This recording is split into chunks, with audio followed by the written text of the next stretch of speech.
자, 지난주에 이어서 이제 계속해서 이제 선택으로 주제를 지난주에는 말씀을 다루었고, 이제는 역시 이 선택과 동시에 우리는 하나님의 예정에 대해서 우리는 꼭 알아야 됩니다. 이 선택과 예정은 동전의 양면과 같습니다. 어느 하나를 빼뜨리고 하나만 강조해서는 안 되겠죠. 그래서 바로 이 바울 사도는 우리가 지난주에 봤지만은 그분께서 창세전에 우리로 사랑 안에서 그분 앞에 거룩하고 흠이 없게 하시려고 우리를 그리스도 안에서 택하셨으며 라고 했습니다. 그러면은 그리스도 안에서 택했다고 하는 거 이 자체가 결국은 뭡니까? 이 자체가 사실은 하나님의 예정하심입니다. 근데 이 예정이라고 하는 말을 들으면은 대부분의 많은 사람들은 이 뭐라 그럴까? 아주 예정이라는 것 자체를 꺼려하고 또 싫어하고 또 예정 교리에 대해서 아주 참 부정적이고 비판적인 그런 입장으로 많이 받아들입니다. 그러나 우리는 이 예정의 교리는 하나님의 말씀이고 이것은 하나님의 진리의 교리입니다. 이것은 결코 사람이 만들거나 고안해낸 교리가 아니기 때문에 우리는 예정 교리를 적극적으로 드러내야 됩니다. 특별히 장로교 신학이나 또 칼빈주의 신학, 우리 개혁주의 신학에서는 이 예정 교리를 아주 중요하게 여기고 이 예정 교리가 얼마나 우리 구원에 있어서 중대한 요소인지를 반드시 잘 가르쳐야 되고 이해를 시켜야 됩니다. 그래서 우리는 이 예정 교리를 싫어하거나 또 비판적으로 보는 사람들을 대부분 보면은 그들은 사실 예정 교리에 대해서 잘 알지도 못합니다.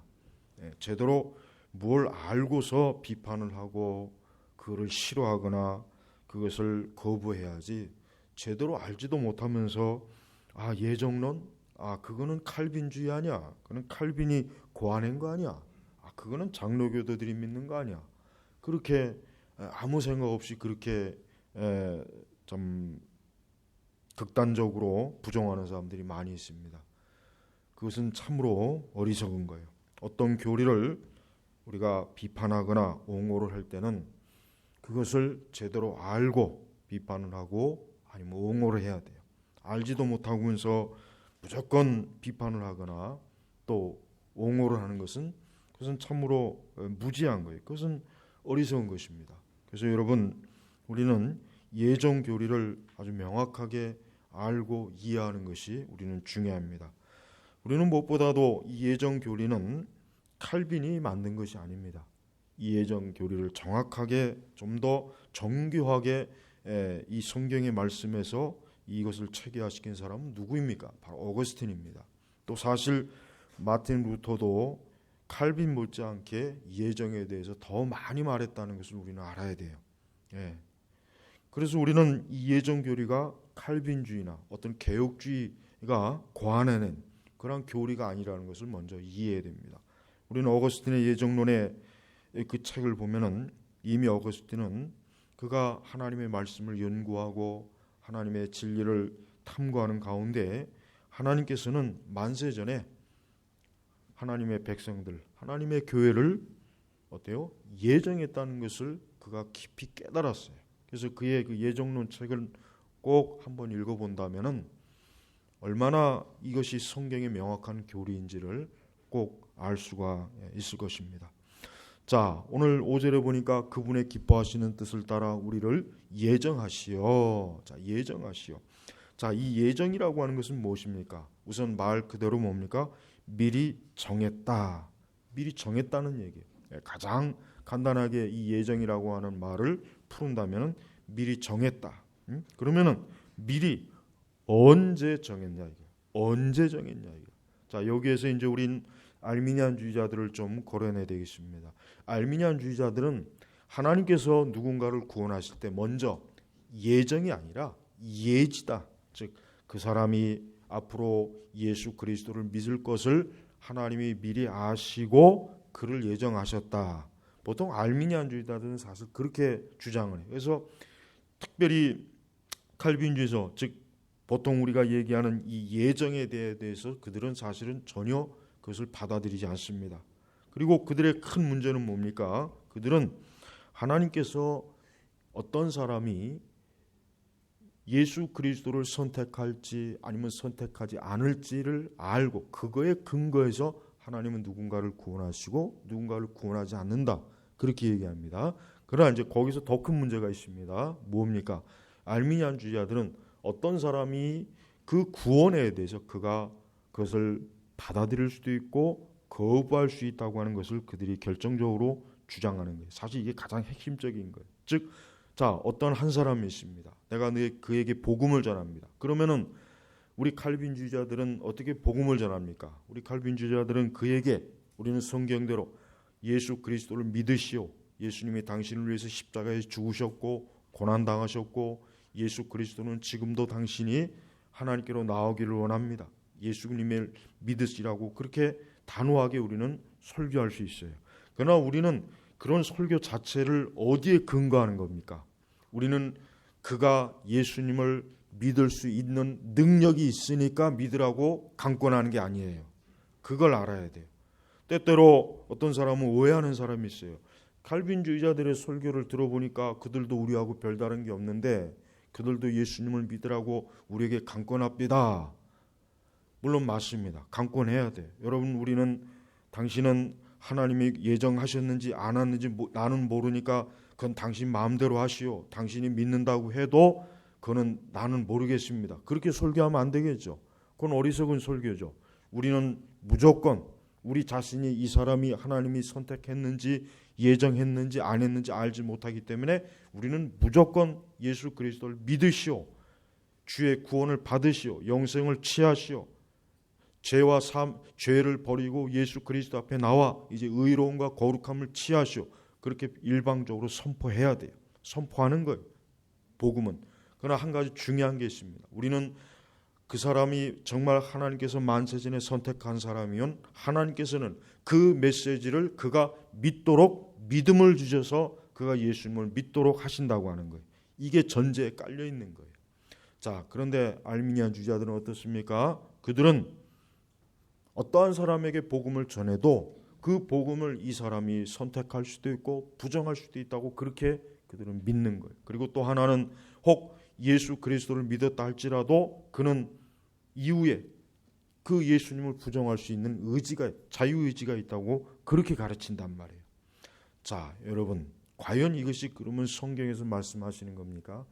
우리는 에베소서 초반부에 보지만 사실 에베소 초반부가 아니라 이제부터 계속 보면 알겠지만은 자, 오늘 말씀도 그렇습니다. 그분의 기뻐하시는 뜻을 따라. 자, 기뻐하시는 뜻, 하나님의 계획, 하나님의 생각을 따라. 자, 하나님께서 누군가를 구원하시기로 작정하셨을 때, 선택하셨을 때, 정했을 때는 먼저 무엇이 들어갑니까? 하나님의 뜻이 먼저 있는 거예요. 여러분, 하나님의 뜻을 사람이 꺾을 수 있습니까? 하나님이 한번 하시겠다고 한 그 뜻을 사람이 그걸 강요하거나 사람이 강한 의지로 그걸 거부할 수 있습니까? 그러면 하나님은 전능하신 하나님이 될 수가 없죠. 하나님은 만왕의 왕이 될 수가 없어요. 하찮은 피조물 인간의 의지에 의해서 하나님의 뜻이 이렇게도 바뀌고 저렇게도 바뀐다면 그 하나님에게 진짜 우리의 구원을 맡길 수가 없어요. 정말 맡길 수 없습니다. 자, 그런데 하나님은 먼저 뭡니까? 누군가를 창세전에 예정하신 거예요. 내가 누구누구를 구원할 것이다. 하나님의 의지, 이 뜻이 뭡니까? 하나님의 의지가 들어가는 거예요. 하나님의 의지는 꺾이질 않습니다. 하나님의 의지는 꺾이지 않아요. 사람의 의지는 꺾여요. 사람이 아무리 의지가 강해도 그 의지가 꺾여요. 꺾일 수 있어요. 그러나 하나님의 뜻, 하나님의 의지는 어때요? 하나님의 계획은 꺾지를 못합니다. 누가 하나님의 하신 일을 막겠느냐? 로마서에서도 분명히 얘기했잖아요. 그리스도 예수 안에서 택한 자를 누가 끊을 수 있겠느냐? 천사가 끊을 수 있겠느냐? 누가 끊을 수 있겠느냐? 아무도 뭐. 왜? 하나님의 뜻, 하나님의 의지가 그 사람이 그리스도 예수 안에 있는 것을 하나님이 어때요? 작정했기 때문에 바로 그거예요. 자, 그분의 기뻐하시는 뜻을 따라. 자, 하나님께서 우리를 구원하신 것이 억지로 마지못해 나는 구원하기 싫은데 할 수 없이 그냥 그래 구원해 줄게 이겁니까? 아니에요. 기뻐하시는. 바울이 왜 여기서 기뻐하는 말을 왜 붙였냐면 우리 성도들로 하여금 우리 그리스도인들을 구원하신 하나님의 뜻은 기쁨이다 이거예요. 하나님은 결코 억지로 마지못해 사실은 구원하기 싫은데 그냥 마지못해서 하는 그저 뭔가에 떠밀려서 강요해서 그런 분이 아니에요. 하나님은 자발적으로 뭡니까? 기뻐하는 거예요. 하나님께서 내가 너를 구원하리라. 근데 그 하나님의 뜻과 의지가 뭐예요? 기쁨이 있는 거예요. 기쁨이 있는 거예요. 네. 내가 너를 구원하리라. 자, 우리 그리스도인들은 우리 구원에 대해서 하나님이 나를 기쁨으로 건져주셨다는 것에 대해서 우리가 기뻐해야 돼요. 바로 그거예요. 하나님이 나를 억지로 구원하신 것이 아니구나. 하나님께서 독생자 예수님을 십자가에서 죽이시고 그 희생의 피로 내 죄를 씻으시고 나를 건지셨는데, 근데 하나님은 억지로 아니면 슬퍼서 고통 가운데 나를 구원한 것이 아니라 기쁨으로 나를 구원해 준 것이야 말이에요. 기쁨으로. 그래서 여러분, 우리 그리스도인의 성령의 큰 덕목이 뭡니까? 조이, 기뻐하는 거예요. 주께서 나를 구원하셨구나. 주님이 나를 구원하셨구나. 주님이 나를 건져주셨구나. 주님이 나를 이 사망과 저주와 지옥의 심판에서 건지셨구나. 그것도 주님이 나를 건지시기를 기뻐하셨구나. 즐거워하셨구나. 이게 바로 하나님의 사랑이란 말이에요. 그러니까 하나님께서 창세전에 하나님의 백성, 하나님의 자녀를 건지시는 데 있어서 하나님께서 하실 그 모든 희생과 그 고난을 기꺼이 우리를 위해서 베풀어 주시면서도 뭐예요? 기뻐하시는 거예요. 기뻐하시는 거예요. 바로 이겁니다. 여러분, 하나님께서 우리를 구원하실 때, 그것도 우리를 만세전에 우리를 선택하셔서 예정하셨을 때 기쁨으로 나를 바라보고 나를 건졌다는 걸 한번 생각해 보십시오. 여러분, 우리 구원의 확신을 우리는 거기에서 더 든든히 차릴 수 있는 거예요. 자, 계속하겠습니다. 자, 그분의 기뻐하시는 뜻을 따라 우리를 예정하시어 예수 그리스도로 말미암아 그분의 아들로 받아들여졌으니. 자, 오늘 이 5절의 말씀은 두 가지 교리가 있어요. 하나는 뭡니까? 하나는 예정과 하나는 양자의 교리가 있어요. 이 한 구절 말씀에 두 가지 교리가 있어요. 이 두 가지 교리가 굉장히 중요합니다. 예정론도 중요하지만 양자 교리도 중요해요. 전에 교리문답 배울 때 아마 양자 교리를 제가 설명했을 거예요. 자, 양자. 여러분, 양자라고 하는 이 제도가 가장 잘 시행된 나라가 어떤 나라입니까? 로마예요. 여러분, 로마 사람들은 어떤 사람이냐면 굉장히 현실적인 사람이에요. 아주 현실적인 사람이에요.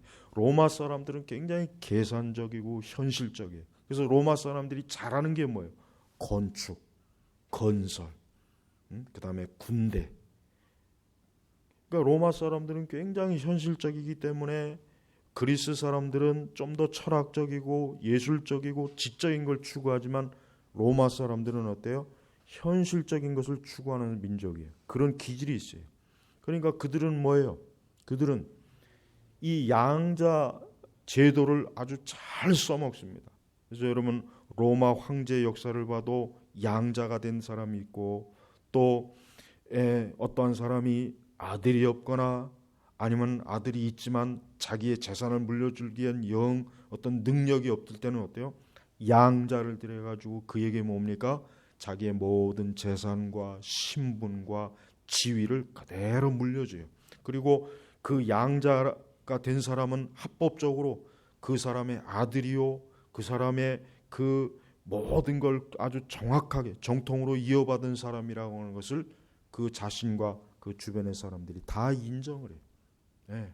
그러니까 로마 사람들이 시행하는 이 양자 제도는 전혀 문제가 없는 거예요.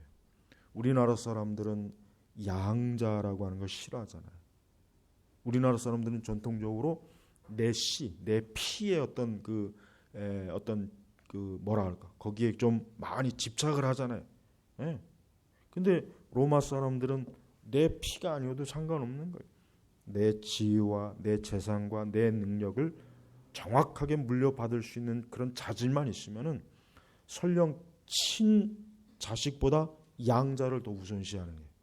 그래서 로마 사람들은 굉장히 현실적이에요. 자, 바울이 이 양자라고 하는, 여기서 보니까 그분의 아들로 받아들였으니, 자, 이 개념이 어디에서 온 겁니까? 그게 바로 로마에서 온 거예요. 로마법에서 온 것이란 말이에요. 유대인에게는 이 양자 개념이 없대요. 없다고 하더라고요. 그러나 로마 사람들에게 있어요. 그러니까 지금 이 바울 자신이 로마 시민권을 가지고 있고 로마의 법과 제도를 너무나 잘 아는 사람이에요. 그러니까 우리가 하나님의 예정을 받아서 그리스도 안에서 우리가 어때요? 아들로 받아들인 거예요. 아들로 받아들인 거예요. 근데 여기서 아들은 뭐예요? 아들인 척하는 게 아니죠. 그냥 반쪽만 아들이 아닙니다. 완전히 뭐예요? 완전히 하나님의 아들, 딸이 되는 거예요. 하나님의 가족이 되는 것입니다. 그래서 여러분, 바울은 지금 뭡니까? 우리 믿는 성도들에게 너는 만세 전부터, 창세 전부터 하나님의 선택을 받았고 하나님이 너를 구원하시기를, 그것도 기쁨으로 너를 구원하시기를 예정하신다. 그리고 너를 그리스도로 말미암아 어때요? 그분의 누구예요? 여기서 그분이 누구입니까? 하나님 아버지. 즉 하나님 아버지의 아들로 네가 받아들였다. 네가 하나님의 자녀가 되었다. 아들이 되었다. 네가 이제 하나님의 가족이 되었다. 바로 이 개념을 지금 에베소 교인들에게 지금 설명하는 것입니다. 여러분, 우리는 이 양자의 개념이 얼마나 중요한지를 잘 알아야 됩니다. 첫사람 아담은 어떤 사람입니까? 첫사람 아담이 무죄할 때 그가 하나님의 자녀였습니까? 하나님의 아들이었습니까? 그가 하나님을 아버지라고 불렀습니까? 아니에요. 그가 설령 무죄한 상태에 있을 때에도 그는 하나님을 아버지라고 부를 수도 없었고 그는 하나님의 양자가 아니었어요. 단순히 뭡니까? 하나님의 피조물이었어요. 하나님께서 피조한 첫 인간, 첫 사람이었어요. 그런데 하나님께서는 어때요? 그 첫 아담, 첫 사람이 범죄해서 모든 것을 엉망진창으로 만들어버렸어요. 그래서 둘째 아담 제시는 예수 그리스도께서 그것을 회복하셨잖아요. 십자가에서 회복하셨죠. 그런데 그 예수님은 그것을 회복하는 것으로 끝나는 것이 아니라 뭡니까? 우리를, 아담의 부패한 후손 우리를 어때요? 하나님의 양자로 삼을 수 있도록 하나님께서 그런 은혜를 베풀어 주신 거란 말이에요. 그래서 여러분, 우리는 하나님의 자녀, 우리 신약시대 우리 그리스도인들은 어떠한 사람이에요? 무죄한 아담의 상태보다 훨씬 더 나은 사람이란 말이에요. 우리는 때때로 아담이 범죄하지 않아서 죄를 짓지 않았다면은 우리가 지금 이렇게 고통을 받지 않았을 텐데, 늙거나 병들지 않았을 텐데, 우리가 이렇게 이 세상에서 피조물의 이 참 탄식에 우리가 고통을 받지 않았을 텐데, 그런 생각을 우리는 많이 합니다. 그러나 가만히 생각해 보시오. 복음 안에서 우리는 아담의 무죄한 상태에 있을 때보다 훨씬 더 나은 신분의 사람이에요. 여기 지금 만약에 혹 아담이 무죄한 상태에 여기 아담이 있다고 해봐요. 하나 그냥 가정을 해봐요. 내가 그보다 훨씬 더 나은 거예요. 내가 그보다 훨씬 더 나은 것입니다. 여러분, 이게 놀랍지 않아요? 여러분, 무죄한 상태의 아담은 어때요? 그는 죄를 몰랐습니다. 그는 늙지 않습니다. 병들지 않습니다. 그는 우리가 겪는 이 모든 고통을 겪지 않습니다. 죄가 없기 때문에. 그런데 그보다 우리가 훨씬 더 나아요. 왜? 내가 하나님의 자녀예요. 예수 그리스도로 말미암아 하나님의 아들로 내가 받아들여진 거예요. 여러분, 이게 작은 겁니까? 이게 엄청나게 큰 것입니다. 이거는 세상 그 어떤 것보다 큰 거예요. 그래서 여러분, 우리가 신약 성경의 서신서에서 가장 놀라운 소식이 뭔지 압니까? 가장 대단한 소식은 뭡니까? 가장 대단한 것은 죄인이, 의롭지 못한 한 죄인이 하나님의 자녀가 되었다는 거예요. 여러분, 유대인들에게는 이 소식은 사실은 엄청난 거예요. 여러분, 유대인들은 감히 어때요? 하나님의 이름조차도 부르는 게 그것조차도 그들은 두려워서 못했어요. 그래서 하나님의 이름을 어떻게 부르는지도 잊어버렸다 그랬잖아요. 그들은 감히 하나님 앞에 직접 나아갈 수도 없어요. 그래서 예수 그리스도께서 하나님이 나의 아버지다 했을 때 그 바리새인들과 제사장들이 완전히 그냥 열이 뻗쳐갖고 이젠 더 이상 볼 거 없다. 이놈은 완전히 죽여야 된다. 그들은 예수님께서 하나님이 나의 아버지라고 하는 그 말을 할 때 그들은 완전히 그냥 목 잡고 뒤로 넘어간 거예요. 그들로서는 감히 상상할 수도 없는 것이다. 근데 여러분 바로 그거예요. 우리가 그 하나님 예수님과 동일하게 하나님은 나의 아버지십니다. 유대인들은 여러분 아브라함 때부터 예수님 때까지 하나님을 아버지라고 부를 수 없었어요. 물론 구약 성경에 하나님을 아버지라고 한 번 부른 적은 있어요. 그러나 그것은 개인적인 의미에서 하나님을 아버지라고 부른 게 아니라 뭡니까? 민족적인 차원에서. 그러니까 우리 유대 민족의 아버지는 하나님이시다. 그러니까 이런 차원에서 부른 것이지. 내가 개인적으로 만약에 유대인들 중에 누군가가 하나님 아버지 그러면 어떻게 되겠어요? 돌로 맞아 죽는 거예요. 엄청난 신성 모독에 감히 어떻게 하나님을 아버지라고 부르느냐. 이거는 유대인들의 생각에서는 이거는 상상도 할 수 없는 거지만 그런 얘기를 들으면 웬만한 사람은 특히 바리새인들이나 제사장들은 그 혈압이 높은 사람 진짜 쓰러집니다. 정말 쓰러지는 얘기예요. 일반 사람들도 물론 그러겠죠. 네, 여러분 바울이 바로 그걸 얘기하는 거예요. 이제는 하나님이 우리의 아버지가 된다. 하나님이 이제는 나의 아버지다. 그래서 예수님께서 십자가에서 뭐라고 했습니까? 예수님이 나의 하나님, 나의 하나님, 나의 아버지, 아버지. 자, 예수님이 십자가상에서도 하나님을 나의 아버지라고 불렀어요. 여러분 바로 우리 그리스도인들이 하나님을 어떻게 부르니까 하나님을 나의 아버지로 부르는 거예요. 그래서 여러분 양자의 특권이 뭡니까? 우리는 양자의 특권을 잘 알아야 돼요. 보다 정확하게 우리는 알아야 됩니다. 우리가 그리스도 예수 안에서 양자의 특권이 뭡니까? 첫째, 우리는 신분의 자유를 얻습니다. 우리는 노예가 아니에요. 우리는 이제 죄의 노예도 아니고 사망의 노예도 아닙니다. 우리는 이제 저주받지 않습니다. 우리는 그리스도 예수 안에서 하나님의 자녀가 되어 있기 때문에 이제는 하나님의 자녀의 신분을 얻는 엄청나게 신분이 어때요? 높아진 거예요. 한때는 가장 밑바닥에서 저주받아야 될 마땅한 존재가 이제는 어때요? 하나님의 자녀가 돼요. 그래서 심지어는 나중에 우리 성도들이 누구까지 판단합니까? 천사들조차도 우리 성도들이 판단한다 그랬어요. 얼마나 놀랐습니까? 네. 지금은 우리가 감히 천사하고 비교할 수 없지만은 우리는 그 천사조차도 나중에 판단할 수 있는 그 권리가 우리에게 주어져요. 여러분 우리는 자유로운 사람이에요. 이젠 더 이상 마귀의 노예가 아니에요. 우리는 이제 하나님의 자녀가 됐기 때문에 하나님의 아들, 딸이 되었기 때문에 우리는 어때요? 이제는 하나님의 자녀로서 우리는 마귀에게 절대로 노예가 되지도 않고 마귀에 주눅들지도 않습니다. 그렇기 때문에 그리스도인들은 귀신이나 마귀를 두려워하지 않아요. 만약에 예수 믿는 사람들 중에 나는 귀신이 무서워, 나는 마귀가 무서워하는 사람이 있으면 그 사람은 정말 큰 문제가 있는 거예요. 왜? 하나님의 아들이 어떻게, 하나님의 자녀가 어떻게 그 마귀를 무서워할 수 있어요? 감히 마귀는 하나님의 자녀에게 손을 못 댑니다. 하나님께서 그리스도의 피값으로 산 그 하나님의 자녀, 하나님의 백성, 내 자녀를 감히 하나님께서 마귀가 찝쩍거리게 놔두겠어요? 그렇기 때문에 예수 믿는 사람이 귀신은 절대로 들릴 수 없는 거예요. 근데 어떤 학자는 예수 믿는 사람도 귀신이 들릴 수 있다고 자꾸 가르치는데 아니에요. 예수 믿는 사람은 또 어떠한 특권이 있습니까? 성령이 내주하십니다. 성령이 내주하세요. 하나님의 영이 우리 안에서 자리를 잡고 있는 거예요. 그래서 우리는 성전이에요. 우리가 교회잖아요. 근데 거기에 어떻게 감히 마귀가 들어와서 귀신이 들어와서 어떻게 우리 안에서 분탕질을 하겠어요? 여러분 귀신 들리면 어떻게 합니까? 눈이 벌써 달라지죠. 힘이 엄청나게 세지죠. 귀신이 들리면 벌써 저 사람 진짜 귀신 들렸구나. 누구나 다 알아요. 누구나 다 알아. 누구나 다 안단 말이에요. 어떻게 성령이 내주하시는데 감히 귀신이 들어와서 한 인격을 그 더러운 귀신, 그 악령이 그렇게 분탕질을 할 수 있냐 이거예요. 그러니까 절대 예수 믿는 사람 귀신 안 들려요. 그러면은 그 사람 교회 다니는데 귀신 들렸습니다. 그 사람 거듭나지 않은 거예요. 원래 중생하지 않은 거란 말. 그 사람 원래 성령이 내주하지 않았던 거예요.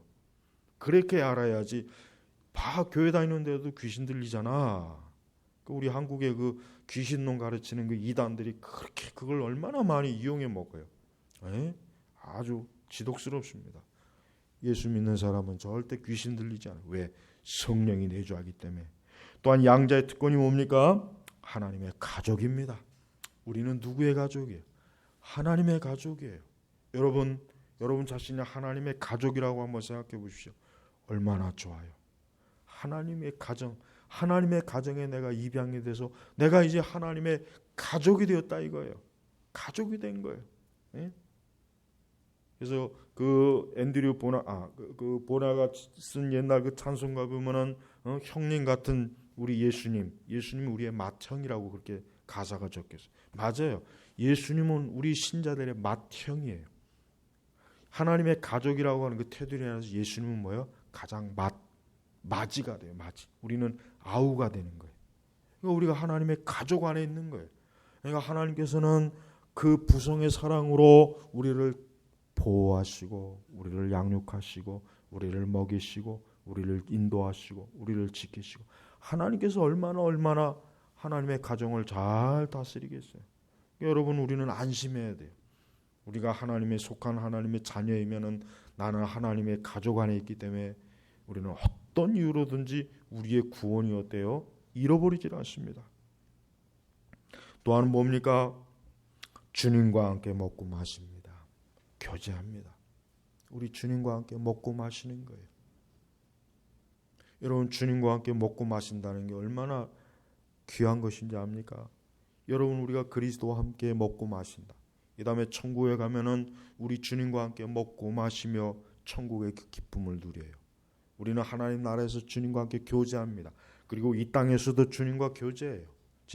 이전에도 제가 설교했지만은 우리는 하나님과 대화할 수 있어요. 이 대화라는 건 뭐예요? 내가 하나님의 음성을 듣는다는 뜻이 아닙니다.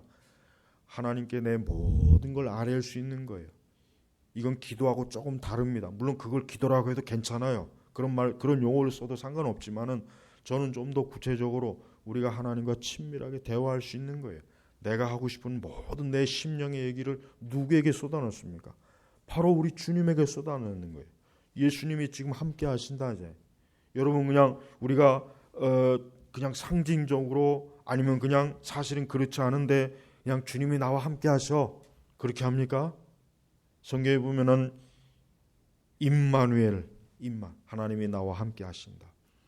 그 하나님이 나와 함께 하신다는 게 그냥 하나의 표입니까? 그냥 보기 좋으라고 하나님께서 성경에 그냥 표 하나 우리에게 주신 거예요? 진짜 구원받은 하나님의 자녀는 하나님이 함께 하시기 때문에 그러기 때문에 임마누엘 하나님이라는 거예요. 여러분 제발 우리 그리스도인들이 알아야 돼요. 주님이 함께 하셔요. 예수님이 함께 하시는 거예요. 지금 예수님이 나와 함께 하시는 거예요. 왜 그거를 믿지 않습니까? 왜 거기에 대한 믿음이 그렇게 적습니까? 주님이 나와 함께 하세요. 누구에게든지 지금 주님이 나와 함께 하십니다 라고 왜 우리는 그렇게 단호하게 얘기 못합니까? 주님이 참으로 나와 함께 하십니다. 왜? 내가 하나님의 자녀이기 때문에 나와 함께 하는 거예요. 우리가 어디에 가든 어디에 있든 우리가 어떤 상황에 있든 내가 그리스도 안에서 구속받은 하나님의 양자 자녀면은 주님이 나와 함께하고 나 역시 주님과 함께하는 거예요. 주님과 동행하는 거예요. 예. 그래서 우리는 주님과 동행하는 기쁨, 하나님과 함께하는 기쁨, 주님과 같이 걷는 기쁨, 예. 성령이 내주하셔서 날마다 그분과 함께 걸어가는 그 기쁨, 이게 우리 신자들의 특권입니다. 세상은 이걸 알지 못하죠. 여러분 이러한 믿음이 없기 때문에 신앙생활이 뭐예요? 바닥에 있는 거예요. 이러한 확고한 믿음과 영적인 체험이 없기 때문에 그 사람은 교회가 시원찮아 보이는 거예요. 여러분 우리가 세상 사람들한테 뭘 자랑해야 되겠습니까? 세상 사람들에게 뭘 자랑해야 되겠습니까? 우리가 옷을 잘 입는다고 자랑해야 됩니까? 내가 돈이 많습니다. 내가 다른 세상 걸 자랑합니까? 아니에요. 우리가 세상 사람들에게 자랑할 것 중에 최고의 자랑은 주님이 나와 함께 하십니다. 그걸 자랑하는 거예요. 아마 세상 사람들은 당연히 이해 못하죠. 주님이 나와 함께 하신다. 주님이 나와 함께 하신다. 그 주님이 어디 있는데? 나는 안 보이는데. 주님은 지금도 살아서 함께 하신다고 하는 것을 우리 믿는 사람들에게만 알 수 있는 오묘한 하나님의 신비와 능력이기 때문에 그런 거예요. 그러니까 세상은 알지 못하는 거예요. 또 하나는 뭡니까? 양자의 특권이 뭐겠습니까? 하나님 나라를 얻습니다. 하나님 나라를 얻어요. 여러분, 하나님께서는 하나님의 백성들을 위해서 하나님의 나라, 천국을 어때요? 예배해 놓으시고 있어요. 그래서 장차 우리는 하나님 나라에서 하나님께서 우리를 위해서 마련하신 그곳에서, 그 한 장소에서, 그 장소에서, 계시록에는 구체적으로 나와 있잖아요. 계시록에서 하나님 나라는 정사각형에, 아주 정방향에 딱 가로 세로 치수까지도 다 나와 있잖아요. 계시록에. 그건 상징이 아니란 말이에요. 실제로 하나님 나라 한 장소에서 우리는 그곳을 하나님 우리에게 주시는 거예요. 얘들아, 내가 너를 위해서 내가 이 천국을 예비했다. 이 천국을 마련했다. 너희가 이곳에서 영생을 누리라. 너희가 이곳에서 영원히 기쁨과 거룩과 은혜와 하나님의 사랑으로 영원히 이곳에서 거하라. 바로 하나님의 나라를 우리에게 예비해 주셨습니다. 여러분, 양자의 특권이 얼마나 큽니까? 이 양자의 특권과 이 세상에 줄 수 있는 특권을 한번 비교해 보십시오. 이 세상에 줄 수 있는 특권이 뭡니까? 이 세상이 우리에게 뭘 줍니까? 이 세상이 우리에게 뭘 줍니까? 우리에게 얼마나 대단한 걸 줍니까? 우리가 이 세상에서 얻을 게 사실 뭐 있습니까? 사실 우리가 이 세상에 얻을 게 뭐가 있겠어요? 별로 없어요. 세상은 우리에게 아무것도 주는 게 없어요. 세상이 우리에게 주는 것은 오직 뭡니까? 죄와 악, 어리석음. 그래서 이것만 우리 세상에 주는 거예요. 그래서 성경은 우리 그리스도인들이 세상을 사랑하지 말아라. 세상을 사랑하지 말아라 그랬어요. 왜? 세상은 너에게 아무것도 줄 수가 없는 거예요. 우리 그리스도인들은 세상에 기대할 게 없습니다. 우리는 하나님께서 주시는 이 양자의 특권을 사모하고 이 양자의 특권을 온전히 누리는 것으로 우리는 기뻐하고 그걸 누리는 것이란 말이에요. 여러분, 바로 이 모든 것을 바로 하나님께서 창세 전에 예정하신 겁니다. 예정하신 거예요. 여러분, 하나님의 예정하심은 이미 벌써 창세 전에 다 마련이 되어 있는 거예요. 지금까지 제가 말한 양자의 특권을 내가 너에게 줄 것이다. 이미 창세 전에 다 하나님이 우리에게 예정한 거란 말이에요. 이제 그것들이 하나하나 다 우리에게 실현되고 있잖아요. 그래서 우리는 마지막에 하나님 나라를 유업으로 얻어서 주님과 영원히 그분과 함께 교제하며 영생의 복을 누리는, 이것도 이미 벌써 창세전에 예정이 되어 있는 거예요. 그래서 우리는 안전해요. 그리스도 안에서 우리는 안전하단 말이에요. 여러분, 이것이 임의로 사람의 선택에 의해서 된다고 생각이 듭니까? 그건 상식적으로도 될 수가 없어요. 이와 같은 양자의 특권과 엄청난 영광을 어떻게 사람이 내가 이것을 선택하고 내가 이것을 또 거부할 수 있고, 여러분, 그것이 과연 맞습니까?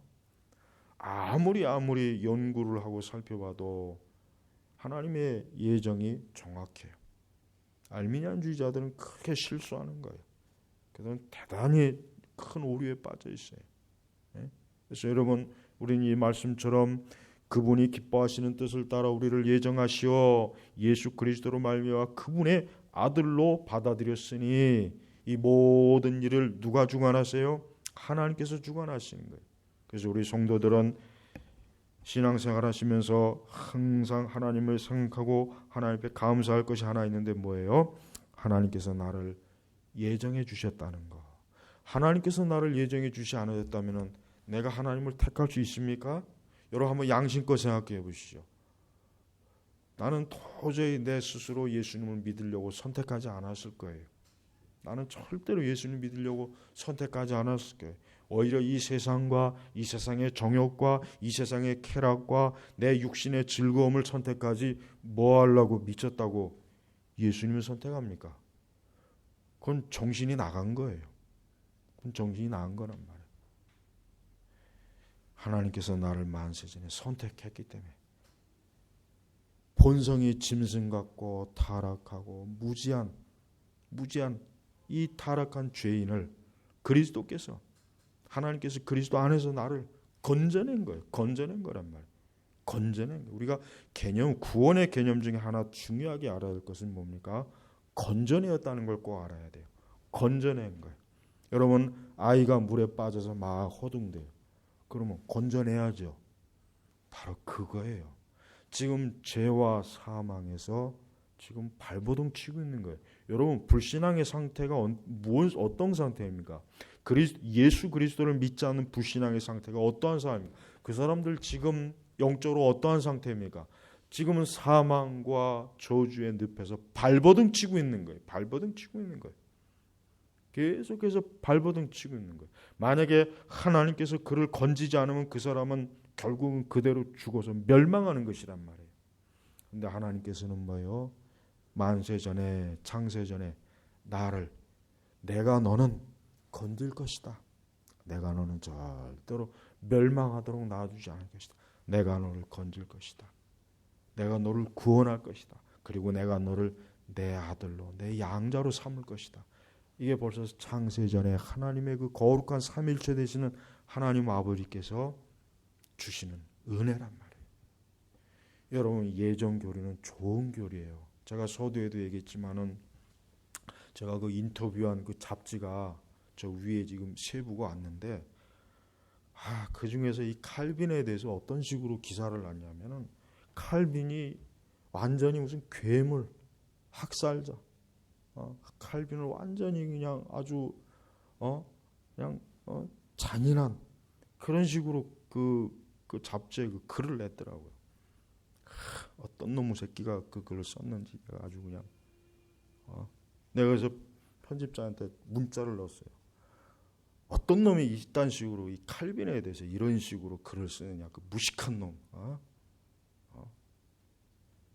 여러분, 하나님의 이 영광의 교리, 이 귀중한 진리의 교리를 우리에게 밝히 알려준 위대한 하나님의 사람을 그딴 식으로 모욕을 하고 그딴 식으로 왜곡된 그런 것들을 지금 인터넷에 막 떠돌아다녀요. 그러니까 사람들은 예정교리, 그 칼빈주의, 그 칼빈 아주 잔인하고 사랑도 없고 율법주의고 냉혹한 사람. 여러분, 이 예정교리가 얼마나 우리 신자들에게, 정말 구원받고 중생하고 거듭난 우리 신자들에게 얼마나 큰 위로가 되고 얼마나 귀한 하나님의 사랑을 드러내고 하나님의 은혜가 드러내는 교리인데, 지금 이 세대는 이 귀중한 교리를 몰라요. 그걸 받아들이지도 않고 알려고 하지도 않아. 제가 아까 얘기했죠. 뭘 제대로 알면서 부정하면 내가 이해는 하지만 그래, 네가 예정론을 왜 반대하는지 한번 얘기를 해봐. 네가 그럼 예정론이 어디가 문제가 있는지 한번 어디 성경을 펴놓고 한번 얘기를 해봐. 한마디도 알지도 못해, 찌뿔도 모르면서 예정론, 그거 그딴 식으로 하면 그거는 말이 안 되죠. 어떤 것을 옹호하든 반대하든 알고 써야 돼. 알고. 모르고서 하면 안 돼. 여러분, 우리는 이 칼빈의 교리, 이 칼빈주의는, 이거는 칼빈의 교리라기보다는 하나님의 교리, 하나님의 진리예요. 복음의 진리란 말이에요. 그러니까 적극적으로 드러내야 돼. 그런데도 이런 거에 대해서 입도 뻥끗 안 하는 지금 이 시대, 이 장로교뿐만 아니라 지금의 이런 참 교회의 상황은, 이러니까 영적으로 어두운 거예요. 이러니까 신자들이 구원의 확신도 없고 늘 불안하고 자기의 죽음 이후의 영생에 대한 믿음도 없고 복음에 대한 확신도 없고 복음이 뭔지도 모르고 엉뚱한 거나 그냥 듣고서 좋아하고 박수치고. 왜 이 성경이 귀중한, 여러분, 이 에베소서 벌써 이 말씀 자체가 교리란 말이에요. 바울이 할 일이 없어서 그분의 기뻐하시는 뜻 따라 우리를 예정하시어 예수 그리스도로 말미암아 그분의 아들로 받아들였으니, 바울이 할 일이 없고 할 말이 없어서 그냥 여기다 이렇게 끄적끄적거렸겠어요? 성령께서 쓸데없는 말을 여기다 이렇게 적게 하셨겠습니까? 이것이 바로 하나님의 계획이고 하나님의 구원의 소식이란 말이에요. 나를 예정하셨구나. 그것도 뭐요? 기쁨으로. 그분의 기뻐하시는 뜻을 따라. 우리가 하나님이 우리를 예정하시고 때가 되었을 때 우리를 그리스도 안에서 우리를 부르실 때 우리는 어떤 사람이었습니까? 죄인이었어요. 하나님을 대적하고 죄를 짓고 어리석고 미련하고 그냥 천방지축 짐승처럼 날뛰던 사람이었어요. 그런 우리를 창세전에 너는 내 것이다 하나님이 그렇게 하지 않았으면은 그렇게 죄악의 그 늪에서 진탕 만탕 먹고 마시고 놀다가 멸망의 길로 갔을 우리를 사랑하셔서 여러분 호세아서를 꼭 읽어보세요. 구약성의 호세아서를 나중에 꼭 읽어보시면은 하나님께서 얼마나 큰 사랑으로 우리를 건지셨는지 그 호세아서에 잘 나와 있어요. 호세아서를 좀 읽어보세요. 호세아서를 읽어보고도 예정론에 대해서 함부로 얘기한다면 난 그 사람은 상대할 가치가 없는 거예요. 오늘 이 말씀 여러분 우리의 구원과 선택을 기뻐하시는 우리는 하나님을 생각하고 하나님께 감사하고 우리도 기뻐해야 돼. 우리도 기뻐하는 거예요. 예. 이 기쁨은 하나님이 주신 기쁨이고 하나님의 기쁨이란 말이에요. 우리를 그리스도 안에서 선택하시고 예정하셔서 나를 놓지 않으시는 하나님, 나를 꽉 잡고 있는 하나님, 내가 발버둥 쳐도 절대 나를 하나님의 사랑에서 풀어주지 않는 이 사랑, 이게 예정이란 말이에요. 이게 예정 교리가 가리키는 거예요. 근데 왜 이 교리에 대해서 그렇게 혐오감을 갖고 알지도 못하고 왜 이것들을 교회 안에서 이렇게 부지런히 이해를 시키지 않는지 너무나 안타까운 거예요.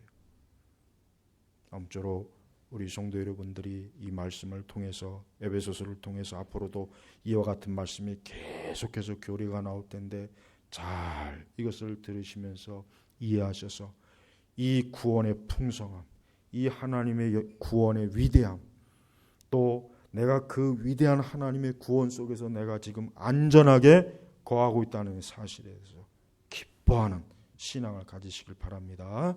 기도하겠습니다. 하나님 아버지 감사합니다. 오늘 하나님의 말씀에 따라서 우리를 참으로 이 창세전에 만세전에 택하시고 또 예정하셔서 우리를 하나님의 양자로 삼아주신 일 그 은혜에 감사하고 그 말씀을 또 교리를 오늘 이 수요 예배 시간에 저희가 살펴보았습니다. 주여 이 말씀을 듣는 모든 이들이 더욱 이 하나님의 귀한 진리와 교리를 알기를 힘쓰고 하나님의 그 영광스러운 구원, 우리 주 예수 그리스도의 그 위대하신 구속의 은혜를 풍성하게 누리는 사람들이 다 되게 하여 주시옵소서. 감사하며 우리 주 예수님의 이름으로 기도 올렸습니다. 아멘.